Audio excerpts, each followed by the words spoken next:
Hello, and welcome to the fourth week of the Rolling Group Workshops online. In today's session, we're going to be looking at anxiety and panic.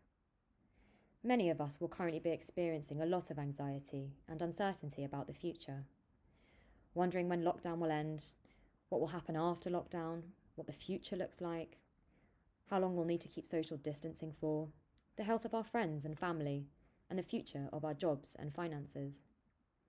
All very important things which will inevitably feel extremely daunting, not to mention the difficulties associated with tolerating all of this uncertainty.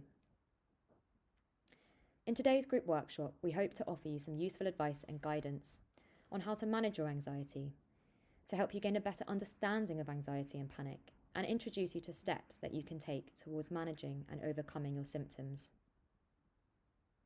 There will be 3 sections altogether. And please bear in mind that there may be times where I ask you to pause, think, and reflect, so it might be useful to have a pen and paper to hand to help you consolidate your learning as we go through the workshop.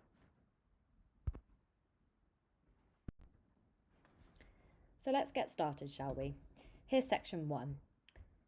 So the aim of today's sessions are to gain a better understanding of what anxiety is, to learn about the fight or flight response, or the physical symptoms that come with anxiety, to understand what panic is and what causes panic attacks, and finally, taking the first steps towards overcoming panic.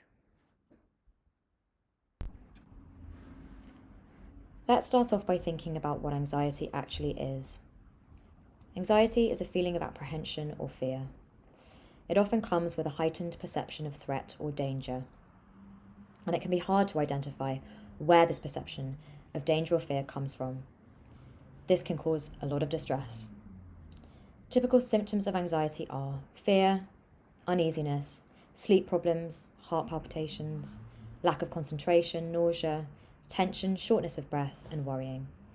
You might also feel on edge, nervous, and you might feel very scared. Here are some facts about anxiety. Did you know that anxiety is the most common mental health disorder? It's very normal to worry. It spurs us to take action on things, which is great. If we didn't worry about things, we wouldn't take action to solve things that are important to us. For example, paying off your mortgage and getting a better job in order to do so. So we never want to get rid of anxiety completely, otherwise we wouldn't get things done. But we can turn the dial down so that it feels a bit more manageable.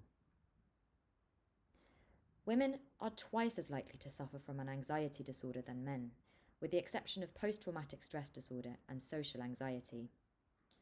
Anxiety disorders also typically occur at a younger age in women and strikes women most often between puberty and the age of 50. Anxiety tends to be more prevalent in developed countries, with the US being the most anxious country. There are 6 types of anxiety disorders. We've got generalized anxiety disorder, panic disorder, obsessive-compulsive disorder, social anxiety disorder, specific phobias, and post-traumatic stress disorder. Anxiety disorders are often accompanied by other disorders. For example, half of those diagnosed with depression are also diagnosed with generalized anxiety disorder. So what causes anxiety disorders? Well, I guess there's no one cause for anxiety disorders. Several factors can play a role. For example, genetics. So many people who suffer from anxiety have a family history of anxiety and believe they have inherited it. It might be that there are environmental factors. For example, living in a war-torn country or neighbourhood where there is a lot of crime. Or you might have been brought up in a family where there was a lot of highly expressed emotion, which might have led to an anxious or an avoidant attachment style. It could be that you might be more susceptible to fight or flight due to experiencing false alarms. So you might have more physical symptoms of anxiety due to your heightened perception of threat or danger. Stressful life events can play a role. Death of close ones at an early age, divorce, or moving homes are often triggers. Personality, so some people might be more sensitive than others or might be more anxious in nature. And the final factor is low self-esteem. So having a negative view of oneself, less likely to believe in the self and predicting bad outcomes. The general consensus, I guess, however, appears to be that anxiety results from a combination of biological, psychological, and environmental factors. It can be useful to think of anxiety as an equation. Anxiety is the overestimation of fear or danger, and an underestimation in your ability to cope with the demands of the situation. You might experience a lot of what if thoughts, catastrophizing and predicting the worst case scenario. Or, for example, if the probability is 1 in 10 of experiencing something bad happening, individuals with anxiety often predict they will be that one person. Let's briefly recap the tools we can use to manage anxiety. Some of you might remember this from the rolling group session on thinking about thinking too. The worry tree can be a helpful way to classify worries and begins with asking yourself, well, what exactly is it that I'm worrying about? It can be useful to write down the worry to help you gain a bit more clarity over this. The next question to ask yourself is whether there is anything I can do about this worry. There are some worries that are really important to us that we just can't solve or change. They're out of our control. These worries are also known as hypothetical worries and can lead to a lot of uncertainty and can be very difficult to tolerate. However, one of the ways of managing these worries is by using a tool called worry time to help us let go of these worries and change our focus of attention to more pleasurable activities.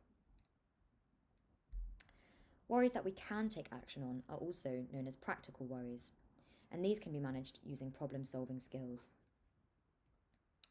So I guess the aim is to be action-focused, moving towards what I can do rather than focusing on the things that we can't change.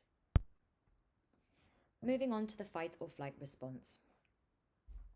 We often feel anxious when we are perceiving some sort of threat or danger ahead and underestimating our ability to cope with the situation. This can lead to what we call the fight or flight response, a system that evolved from our ancestors, who back in the day were faced with life-threatening decisions around whether to fight or run away from, for example, predators in order to stay alive. During the fight or flight response, the body undergoes a series of physiological and psychological changes to prepare the body to react to danger, either by fighting or running away from it.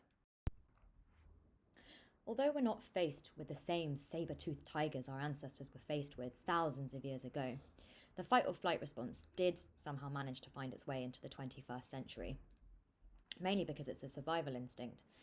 It's designed to keep us alive. And although we're not necessarily faced with the same physical dangers that our ancestors were faced with, we do experience our own perceived threats and dangers in today's society. For example, you might feel anxious because of a date, an exam, interviews, meeting people, public presentations, misplacing your wallet, or moving to a new job, any of which might feel dangerous and threatening and trigger the fight or flight response to become overactive